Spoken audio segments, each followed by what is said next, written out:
Sebut saja namaku Sutatik. Seringkali dipanggil Tatik. Mungkin aku salah satu pembantu paling beruntung di antara pembantu-pembantu lainnya.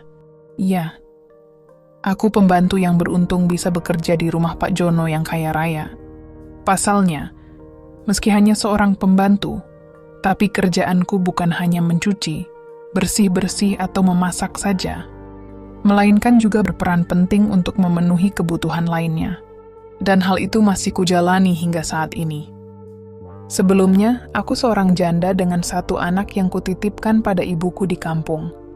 Suamiku, Mas Kadir, sudah meninggal 5 tahun lalu karena laka lantas saat hendak pulang dari tempat kerjanya.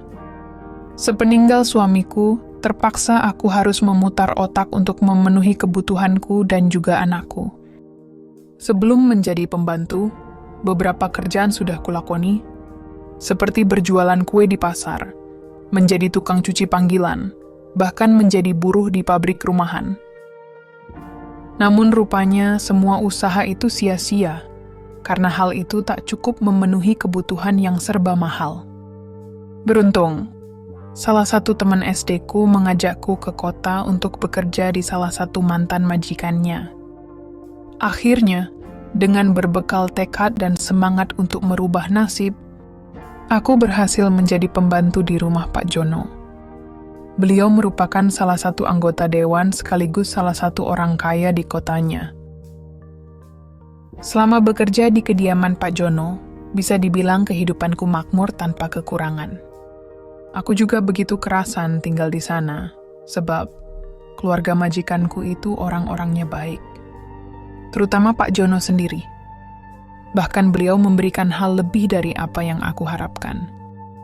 Mulai dari upah hingga urusan nafkah lainnya. Aku sadar betul akan hal itu, terutama kebaikan Pak Jono yang kuanggap berlebihan.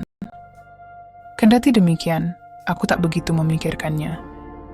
Selama hidupku terjamin, aku juga bisa menabung untuk jaminan di hari tua, dan juga biaya pendidikan anakku nantinya.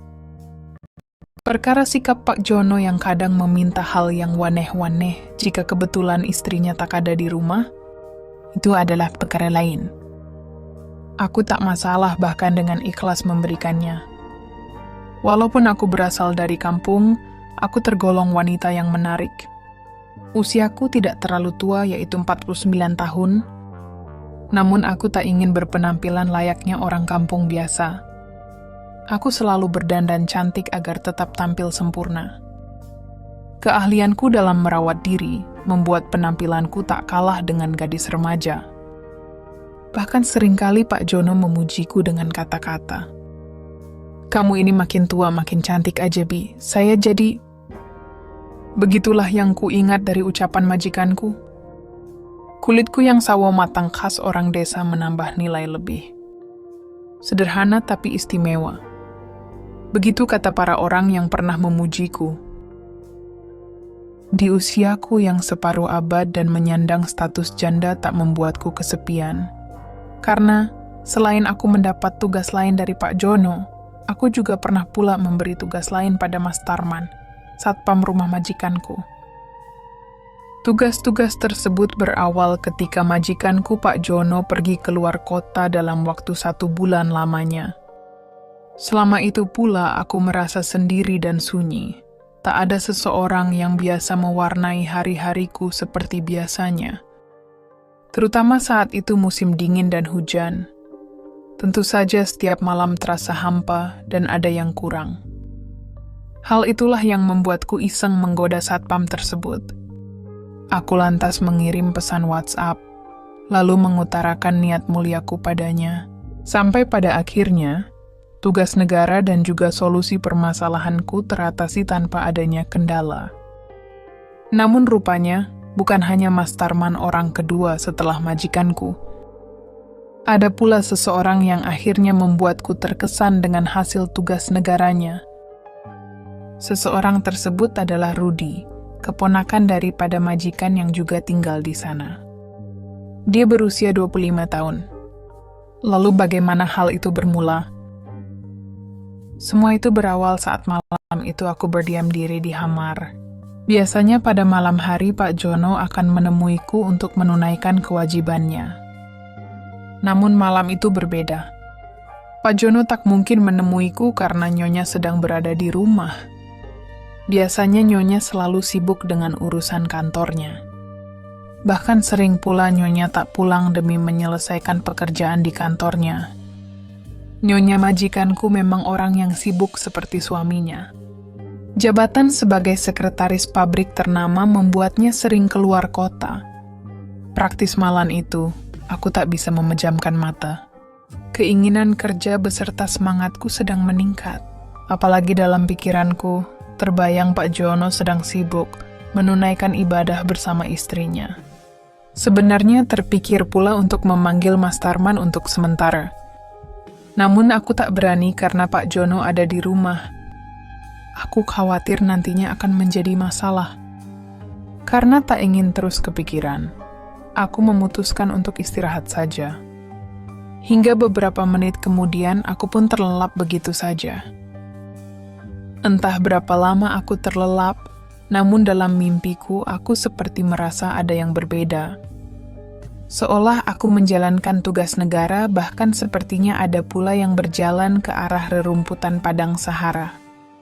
Tentu saja aku terganggu, namun aku mengira jika itu semua adalah sikap mulia majikanku. Maka aku pun mengabaikan hal itu terus berjalan hingga tanpa sadar aku bernyanyi dengan nada-nada tak jelas maknanya. Opo waku ikiyo, gumamku dengan logat Jawa. Sejenak aku mengerjapkan mata. Bisa kutoleh ada kepala yang bekerja di padang Sahara. Dalam hati aku bersorak riang, mengira jika itu adalah ulah majikanku. Aku salut dengan sikapnya, yang berani dan tak khawatir dengan keberadaan istrinya di rumah. Namun entah kenapa semakin lama aku malah makin cemas. Bagaimana kalau Nyonya datang? Tentu akan ruwet urusannya. Dengan segera aku terjaga. Namun betapa kagetnya aku ketika tahu jika kepala itu bukanlah Pak Jono, melainkan Rudi, keponakannya. Dan Rudi, iling den, ujarku kebingungan, sementara Rudi salah tingkah. Mungkin karena kaget bercampur bingung sehingga ia tampak panik. Mama maafin Rudi Big, katanya terbata. Ia menunduk tak berani menoleh. Iya, tapi kenapa harus seperti ini dan... Sambungku yang masih tak percaya dengan sikap keponakan majikannya itu. Rudi tadinya mau minta tolong bikinin mie, Bi, ujar Rudi terbata. Lalu, tanyaku lagi. Ya, waktu tahu Bibi istirahat, Rudi, ujarnya tak bisa menjawab pertanyaanku. Dan Rudi, bukan seperti itu caranya. Nanti kalau Pak Jono datang gimana? Hah, tanyaku. Tetapi Rudi cuma... Jawabnya ragu-ragu. Apa sih dan... Yang jelas dong, tanyaku penasaran. Rudi, ingin seperti Mas Tarman Big, jawabnya kemudian. Bagai disambar petir, aku kaget mendengar ucapannya.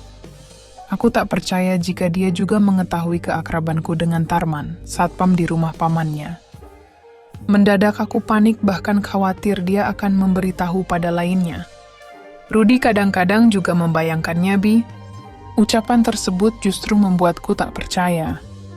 Maksud Aden apa toh? Tanyaku meski sebenarnya aku tahu. Ya, itu Bi.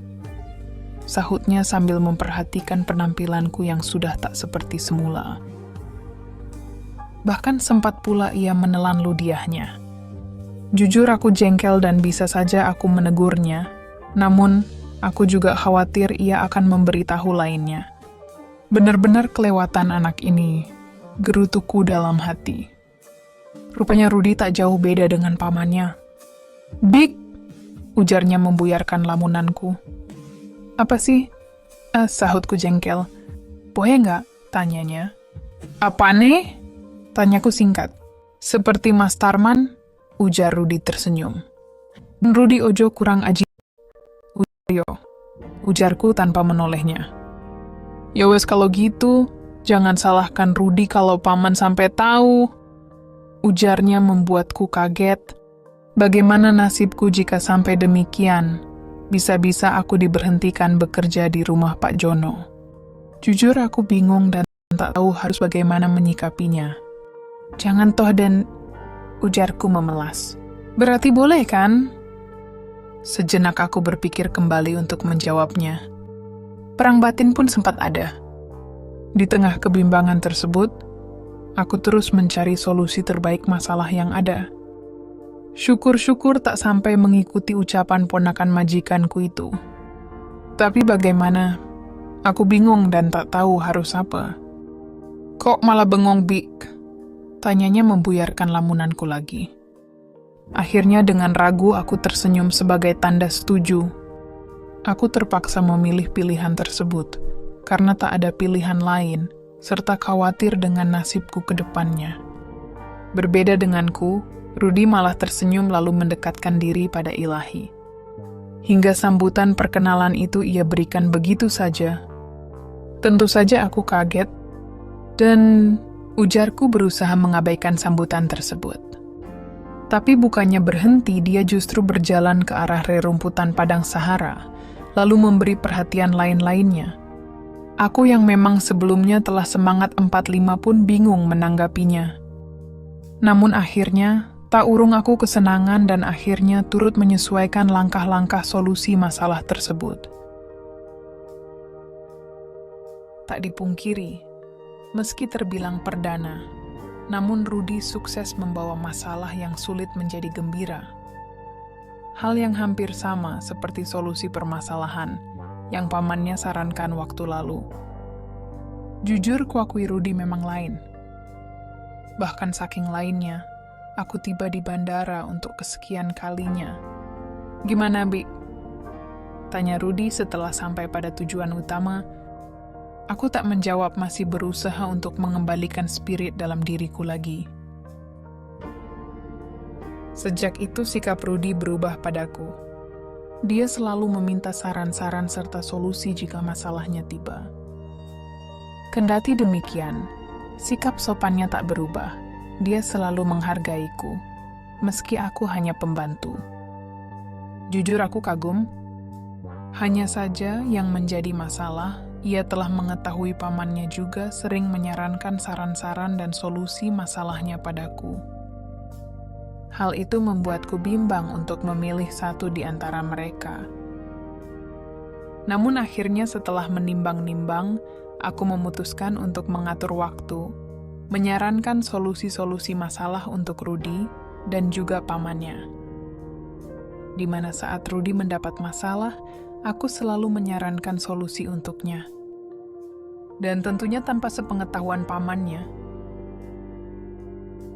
Namun sepandai-pandainya tupai melompat, pasti akan terjatuh juga. Karena pada akhirnya, langkah-langkah solusi yang kusarankan tersebut diketahui oleh pamannya. Hal itu terbaca ketika tengah malam majikanku tanpa sengaja mendengar nada-nada lagu Melayu di ruanganku. Merasa penasaran, Pak Jono pun membuka pintu dan mendapati Rudi kesenangan saat itu. Jujur aku bingung saat itu. Apalagi Pak Jono memutuskan untuk memberhentikanku bekerja di rumahnya. Saat itu duniaku seolah berhenti berputar. Namun rupanya keberuntungan masih memihakku. Niat Pak Jono akhirnya urung ketika Rudi membongkar keakrabanku dengan pamannya itu. Mengetahui hal itu, Pak Jono bingung juga dan tak tahu bagaimana menyikapinya. Hingga pada akhirnya, baik Pak Jono maupun Rudi sepakat untuk memintaku untuk adil menyarankan solusi jika masalah mereka datang tiba-tiba. Tentunya dengan menjaga kestabilan secara rahasia